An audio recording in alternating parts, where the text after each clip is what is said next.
Bonjour à tous, Jennifer d'Éco-Vivant. Aujourd'hui, nous sommes en compagnie de Francis Gendron. Francis, bonjour. Bonjour, bonjour, ça va bien? Très bien, et toi? Absolument. Alors dis-nous, est-ce que tu peux nous parler un petit peu de toi, nous raconter un petit peu ton parcours, d'où tu viens? Absolument. Donc, moi, dans le fond, je viens du Québec et ça a toujours été l'endroit que j'ai adoré. J'ai tout de suite, après avoir secondaire, bien entendu, cégep, etc., j'ai décidé d'aller étudier en tourisme d'aventure pour guider des longues expéditions loin dans le nord, le nord du Yukon, nord du Québec, Okay. Labrador, des endroits comme ça. Puis j'ai commencé à m'intéresser beaucoup à l'aspect d'autonomie. Et puis, tranquillement, ça a évolué sur, au lieu d'être juste l'autonomie temporaire, comme partir 30 jours ou des choses comme ça, je me disais, comment on ferait pour avoir plus d'autonomie juste dans la vie en général, puis se reconnecter un petit peu plus avec les besoins de base aussi. Donc, dans mes recherches, je suis tombé sur les Earthships, qui était un type de bâtiment écologique qui m'intéressait beaucoup, qui utilisait des matériaux recyclés et naturels pour créer cette autonomie-là qui m'intéressait, spécialement pour les besoins de base, donc eau, un endroit où vivre et la nourriture. Et donc, j'ai décidé d'aller faire l'académie. Je me suis rendu compte que finalement, j'étais le premier Québécois à faire l'académie et aussi le premier francophone. Donc, j'ai commencé à mettre beaucoup de vidéos sur Internet, faire des conférences au Québec et essayer d'apporter ces technologies-là, cette information-là au Québec, commencer plusieurs projets. Donc, on est dans une des serres qu'on a construites cette année, qui est en construction présentement, bien entendu. Donc, une des quelques serres, on en a quelques-unes de construites, pour essayer de montrer aux gens qu'est-ce que ça peut faire et à quoi ça peut être utile. Alors, est-ce que tu peux nous parler un petit peu de ce qu'est un Earthship? Parce que les gens ne sont pas nécessairement tous au courant de ce que peut bien être un Earthship. L'objectif premier, si on veut le simplifier au maximum, c'est d'utiliser des matériaux naturels et recyclés, donc par exemple des pneus ou n'importe quel autre matériau qu'on peut recycler, ainsi que des matériaux naturels. Je donne par exemple, ça peut être des pierres, ça peut être du sable et qu'on peut faire du cob avec, c'est un mélange d'argile, sable et paille, etc.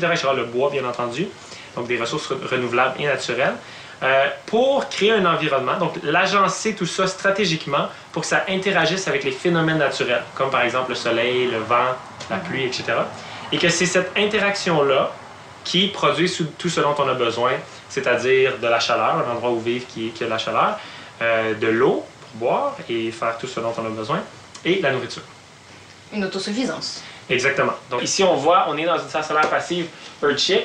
L'idée, pourquoi c'est, dans le fond, la raison pourquoi j'ai décidé d'aller avec les serres au lieu des maisons au départ au Québec, c'est probablement que c'était pas du tout connu. Donc le temps que ça se fasse connaître, une serre solaire passive, c'est un investissement, c'est une fraction de l'investissement de, par exemple, une maison. Puis pour pouvoir essayer plusieurs choses aussi, le perfectionner pour que ça fonctionne mieux au Québec, apprendre au plus de gens possible à faire des murs en pneus. C'était quelque chose que presque personne ne savait faire au Québec. Maintenant, on parle de peut-être 200 personnes qui savent en construire déjà, après juste une été. Donc, mon but, c'est d'en faire plusieurs. Puis aussi, juste au niveau des lois de la construction, pour des maisons, c'est beaucoup plus complexe, bien entendu, que pour une serre, par exemple. Évidemment. Donc, juste pour qu'on puisse en faire là, dès cet été. Le plus gros impact qu'on a, c'est pas... Souvent, on pense que ça pourrait être la technologie ou ces choses-là, mais ce qui est le plus gros impact, c'est chauffer les maisons et la nourriture. Puis le premier, c'est vraiment la nourriture, en fait. C'est le fait que ça vienne de très, très loin. Et ou que lorsque c'est dans des serres au Québec, c'est des serres non isolées. Donc, il faut chauffer ça au diesel ou à des choses comme ça, qui nécessitent presque autant d'énergie que d'aller le chercher très loin.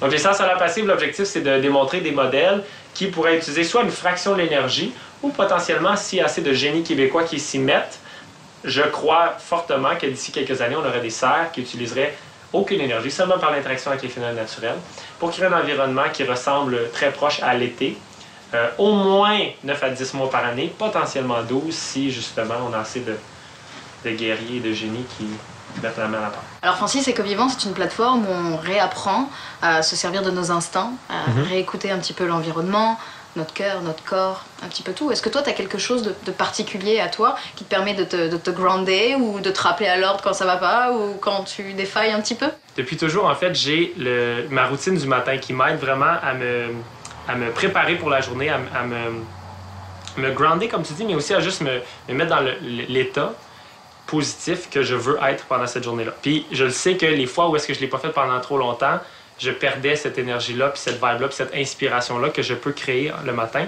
Puis là, j'ai étudié un petit peu avec Tony Robbins. Il appelle ça le Hour of Power, l'heure de pouvoir le matin. Puis là, j'ai vraiment justement un petit horaire qui inclut justement la gratitude, donc remercier pour tout ce que j'ai, le plan de la journée, un petit peu d'exercice, etc. Donc une petite routine que je fais le matin. Et justement, quand je réussis à le faire de manière stable, puis je te dirais que ça va assez bien là, présentement, c'est ça qui donne la drive et qui fait que j'ai pas besoin d'aller chercher mon énergie en la suçant sur les autres, puis en essayant d'aller chercher l'énergie des autres personnes, mais qu'au contraire, je peux l'apporter aux autres, puis avec des nouvelles Tu sais, idées. peut-être, je crois qu'il y a un DVD qui va sortir sous peu. Absolument, il y a un DVD avec un e-book qu'on a filmé dans le fond toute la construction de cette serre-ci. Dans le e-book, il va y avoir les plans, puis la partie écrite, les listes d'outils, etc., etc. Et le DVD va offrir, le DVD ou la possibilité de voir par Internet, dans le fond, les vidéos, va offrir tout le comment construire. Tout a été filmé de A à Z, donc ça va être possible d'accéder à toute cette information-là pour les gens qui sont intéressés de se construire eux-mêmes une serre solaire passive. Et ça va sortir probablement à la fin octobre, début novembre 2013. Là, donc, Incroyable. absolument. Merci beaucoup. C'était Francis Gendron sur Écovivant. À très bientôt. N'hésitez pas à me retrouver sur www.ecovivant.com ou encore les différents réseaux sociaux, où vous pouvez encore vous abonner à ma chaîne YouTube et laisser des commentaires. Je suis là pour vous répondre. Alors on se dit à très vite. Bye bye.